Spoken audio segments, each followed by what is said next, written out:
Hi, and welcome back. In this module, we're going to discuss the 7 critical expectations that you must set with your parents to have a great season. Setting the proper expectations will significantly raise your chances of having a great coaching experience. Remember, most youth coaches are moms, dads, and volunteers. There's a value in that. Being vulnerable with the parents will position your perspective and give you great power. Giving this perspective to the parents will put you in a better position to have the parents on your side. I'm a dad, I'm a volunteer, I'm not a professional coach, I'm not a child psychologist, I'm not a social worker. I will make mistakes, your children will make mistakes, the referees will make mistakes, and you'll make mistakes. I then share with the parents a couple of stories where I'd made mistakes and what I learned from those experiences. I share my vulnerability to the parents that I am not perfect and that I will do my best. I express that I am here because I love the game and I will do my very best to teach the game to their children in the most loving and inspirational way that I know how. And in order for me to do this, I'm going to need your help. I always want the parents and the families of the players to help make this an enjoyable experience for all. Therefore, I have come up with 7 critical expectations that you must cover with your parents to prevent any potential problems. Most coaches will not do a parent meeting. They will only communicate through emails. This is a critical mistake. A face-to-face meeting is imperative with your parents. Understand what the parents' expectations are. Ask them, why are you here? And what are you expecting? Really listen to their answers. Their answers may vary from, I don't know, to, I want my child to be an all-star athlete in high school. Open communication is the key. Once you really listen to your parents, then you can share your expectations with them. Once you understand their expectations, they will be open to yours. If a parent doesn't agree with your philosophy for whatever reason, you must let them know that this may not be the best team for them and refund their money in full. If your parents have a different expectation for the season and play than you do, it is better to cut the thread now than to struggle to make it work. You will be fighting an uphill battle. Remember, you are a mom and a dad volunteering your time. Remember, 125 hours average. There is a huge value in that. The last thing that you want to do is be put through unnecessary stress. The first thing that you have to do in the 7 critical expectations is share your philosophy. So for example, my philosophy is do your best, make those around you better, and have fun. Explain how you plan on implementing this philosophy to your team. This way, the parents know what to expect from you. Remember, setting the proper expectations is the key, and I give you the framework to do that. 2, set the expectations around communication. Set the structure on how you're going to communicate with the parents, the players, and your assistant coaches. You can use group text. Sharing through group text any urgent changes around practices, game, fundraisers, or anything else you need to communicate in a timely manner. Because I am uncomfortable having kids have my telephone number, I have my child or an appointed communication captain to text communications with the players. Or I will have them, I'll CC all the parents on the text also. If you are coaching a team that your child does not play on, you can include the parents in the messages. Hence, the parents and the players are fully informed. Open practices. Let the parents know that they may drop by anytime. And in 15 years, I've had 2 parents sit in on practices. Emails is a great way to communicate. Use email for logistical reasons, player-parent newsletters, and share information that is important but not urgent. I would recap the game and I would share what I thought everyone did well and where we can improve. Once you create a template for a newsletter, it's easy. How rich do you want to make this experience for your players? Number 3, complaints. Inform the team and the parents to come to the coaches first.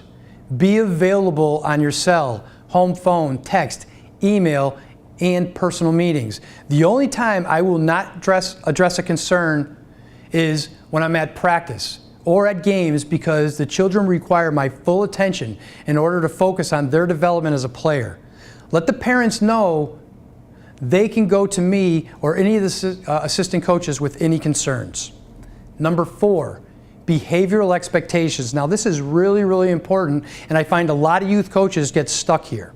Setting the proper expectations with the parents and the players is critical.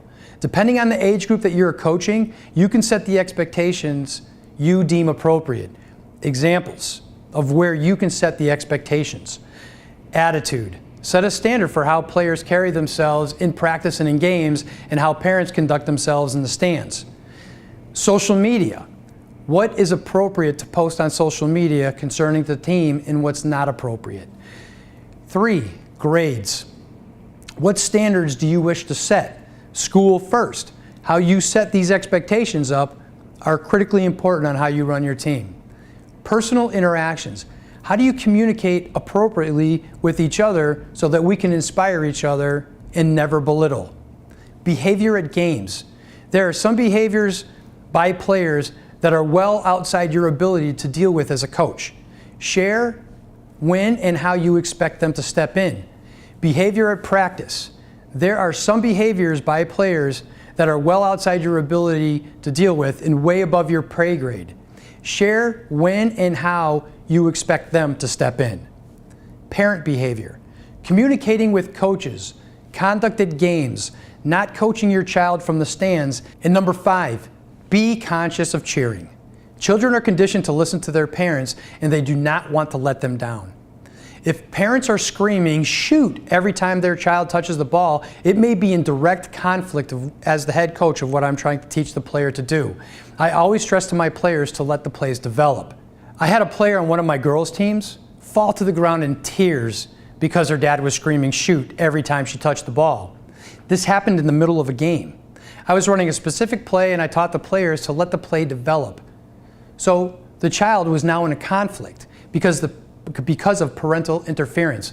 Let the parent know to come to the game with the intention to simply enjoy watching their child play and cheer to be encouraging. Number 6, practices and game expectations. Set these how you wish. This is what I have done. I require my players to show up 15 minutes early to practice and 30 minutes before games to stretch and warm up, so when we have the floor of the field, we can hit the ground running. Of course, that can be adjusted to the age group or the style of sport that you're coaching. Set all of the expectations that you can think of to help make your season smooth. Number 7 is housekeeping. And this is where I deal with all the expectations around money, uniforms, travel, or anything that has to do with the logistics of your season. A good friend of mine once shared with me, it's easy to have a hard conversation once everybody knows why you're having it. By setting the proper expectations with your parents is one of the most powerful things that you can do in youth sports. If one of those expectations that you set are violated, it's really easy now to have that conversation with the parent because now everybody knows why you're having it, and it makes it so much easier for you to move to that solution. Ask the parents to be a huge support system for the team. There are many ways in which a parent can contribute to be an active part of the experience instead of just watching from the sidelines. You need somebody to do the scorebook, videotape games or practices, take pictures, bring snacks, help with stats, run game apps like iGame. This takes focus and time, but the information you collect is valuable for the team and just adds massive value to the experience. Create signs, posters, scoreboards, shot clock, whatever you can do that pertains to your sport where you can actually be a valuable asset to your team. Once you've communicated all the expectations with the parents, it's time to inspire the hearts and minds of every young person who plays for you and your organization. Taking care of all the outcomes in the beginning of the season will allow your season to be more harmonious and a much greater experience for all to have. I'm going to share with you a very simple framework for you to bring the best out of your players. This is where you set the tone for the team.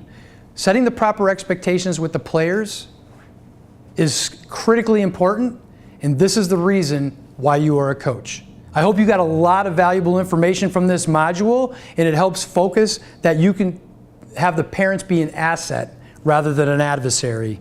And this is a huge part of this program. And I hope you got a lot of value out of it. And in the next module, we're going to dive into the player meeting.